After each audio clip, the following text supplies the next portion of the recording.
فراق رسول میں علی و بطول سلام اللہ علیہما کا پرسوز مرثیہ۔ یوں تو پیغمبر اسلام کی وفات حسرت آیات تمام مسلمانوں کے لیے بہت بڑا المیہ تھی، لیکن بنی ہاشم اور بالخصوص علی علیہ السلام و فاطمہ سلام اللہ علیہ کے لیے ناقابل تلافی سانحہ تھی۔ اس مصیبت اور رنج و غم کو لفظوں میں بیان کرنا مشکل ہے۔ امت اسلامیہ پہ ٹوٹنے والی اس بہت بڑی مصیبت پہ علی علیہ السلام نے یہ اشعار پڑھے: الموت لا والدن یبقی ولا ولدن، ھذا السبیل الی اللہ تری احدن، ھذا النبی ولم یخلد لامتہ، لو خلد اللہ خلقا قبلہ خلدا۔ موت نہ باپ کو باقی چھوڑتی ہے نہ بیٹے کو، یہ سلسلہ یوں ہی چلتا رہے گا، سب راہ عدم کے مسافر ہیں، کوئی بھی باقی نہ بچے گا۔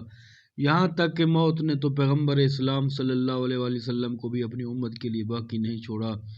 اگر خداوند عالم اس سے پہلے کسی کو اس جہان فانی میں باقی رکھتا تو انہیں بھی باقی رکھتا۔